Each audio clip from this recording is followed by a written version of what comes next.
नमस्कार विद्यार्थी मित्रांनो, सीईटी बाय ग्लोबल ऑनलाईन चॅनलवरती सर्वांचं स्वागत आहे. तर महाराष्ट्र एमबीए सीईटी 2026च्या कॅप प्रोसेससाठी तर सुरुवात झालेलीच आहे. बट या ठिकाणी आणखीन एक नवीन अपडेट आलेलं आहे, की कॅप रजिस्ट्रेशनची डेट जी आहे ती आता वाढवण्यात आलेली आहे.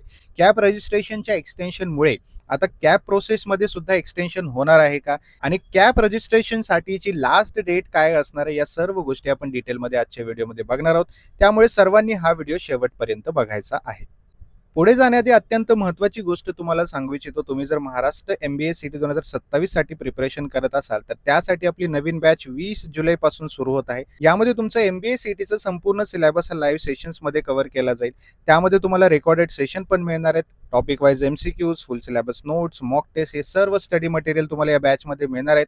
आणि टॉपिक वाईज स्टडीसाठी तुम्हाला एमसीक्यू सिरीज सुद्धा मिळणार आहे, जेणेकरून तुम्ही जास्तीत जास्त प्रॅक्टिस करून चांगला पर्सेंटाईल मिळवू शकता आणि बेस्ट एमबीए कॉलेजमध्ये ऍडमिशन घेऊन तुमचं स्वप्न पूर्ण करू शकता. तर अजिबात उशीर करायचा नाही. या नंबरवरती व्हॉट्सअप मेसेज किंवा व्हॉट्सअप कॉल करायचा आहे आणि प्रिपरेशनला सुरुवात करायचं आहे.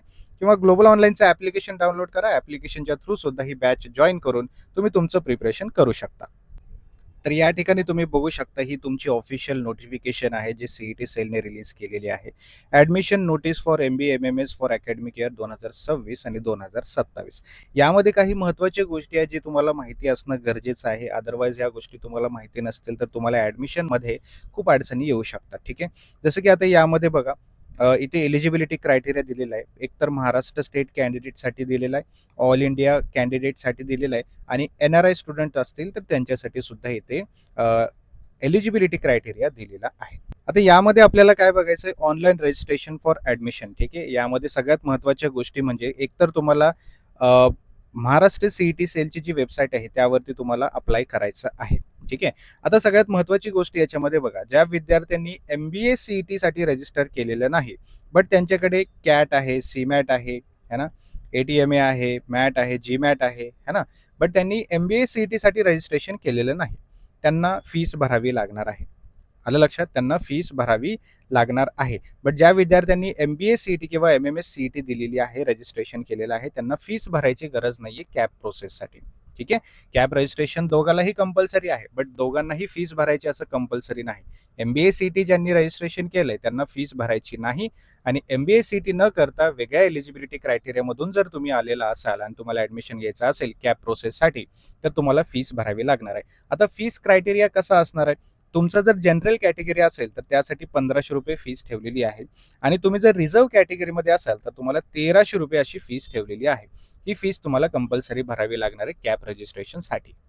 आता या व्यतिरिक्त महत्त्वाच्या गोष्टी आणखीन दिलेल्या आहेत. बघा, डेट्स आता सगळ्यात महत्त्वाच्या गोष्टी आहेत, है ना. 2 तारखेपर्यंत आपल्याला फर्स्ट डेट दिली होती, है ना, कॅप रजिस्ट्रेशनसाठी, बट आता ती वाढलेली आहे आणि 16 तारखेपर्यंत तुम्हाला आता वेळ दिलेला आहे. म्हणजे ऑनलाईन रजिस्ट्रेशनसाठी तुम्हाला 16 तारखेपर्यंत वेळ दिलेला आहे. 16 जुलैपर्यंत तुम्ही तुमचं online registration for cap process you can go for it. Okay.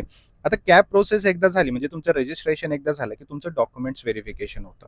आता डॉक्युमेंट व्हेरिफिकेशनसाठी 17 तारखेपर्यंत वेळ दिलेला आहे. ठीक आहे. नेक्स्ट प्रोसेस आहे तुमची document verification, which will last up to 17th जुलै. ओके. त्यामध्ये ई स्क्रुटिनी होते, है ना. There are different kinds of different modes of verification, right. त्यामध्ये ई स्क्रुटिनी तुमची होत असते. त्याच्यानंतर जर तुम्ही बघाल तर पुढे आहे तुमचं, म्हणजे एकदा का तुमचं डॉक्युमेंट व्हेरिफिकेशन झालं तर त्याच्या पुढची कुठली प्रोसेस आहे म्हटलं तर प्रोव्हिजनल मेरिट लिस्ट लागत असते. आता ही प्रोव्हिजनल मेरिट लिस्ट का म्हटलेली आहे? कारण यामध्ये तुमच्या काही अडचणी असतील, सीईटी सेलकडून काही अडचणी झाल्या व्हेरिफिकेशनमध्ये, तर त्याचं तुम्ही ग्रीव्हान्स करू शकता, त्याच्यावरती तुम्ही कंप्लेन करू शकता, त्यावरती परत व्हेरिफिकेशन होणार आणि मग फायनल मेरिट तुमची लागत असते. ठीक आहे. मग प्रोव्हिजनल मेरिट लिस्ट लागण्याची जी डेट आहे ती 19 जुलै अशी दिलेली आहे. त्यानंतर मग जे फायनल तुमचं मेरिट लिस्ट आहे ते येणार आहे. बट त्याआधी एक महत्त्वाची गोष्ट असते, की प्रोव्हिजनल मेरिट लिस्ट लागली आणि त्यामध्ये तुम्हाला काही अडचणी दिसल्या, so you can submit your grievance, आहे ना. म्हणजे तुम्ही तुमचे कंप्लेंट टाकू शकता, की अशी अशी कंप्लेंट याच्यामध्ये आहे, अशी अशी अडचण मला याच्यामध्ये दिसून आलेली आहे. ठीक आहे. ते तुम्ही ग्रीव्हान्स करू शकता. त्यासाठी डेट दिलेली आहे 22 जुलै.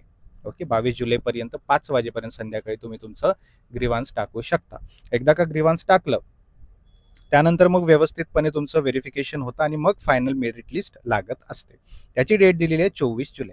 म्हणजे 24 जुलैला तुमची फायनल मेरिट लिस्ट लागणार आहे. त्या फायनल मेरिट लिस्टमध्ये तुम्हाला कळेल की तुम्हाला कुठलं कॉलेज मिळालेलं आहे.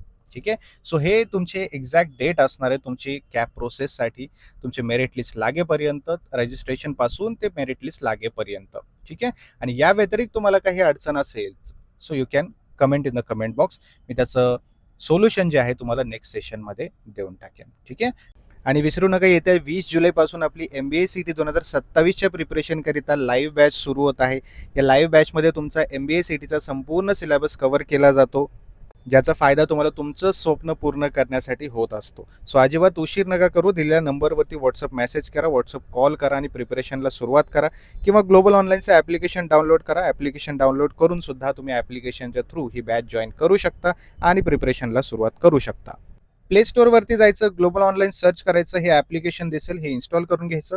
ओपन केल्यानंतर असं तुम्हाला दिसेल, यामध्ये स्टोअर सेक्शन दिसेल. स्टोअर सेक्शनवर क्लिक करायचं. सर्च बॉक्समध्ये MBA CET हे सर्च केल्यानंतर असं एक कोर्स तुम्हाला दिसेल, यावरती क्लिक करायचं. क्लिक केल्यानंतर जॉइन नाऊ ऑप्शन दिसेल. जॉइन नाऊवरती क्लिक करून तुम्ही प्रिपरेशन करू शकता.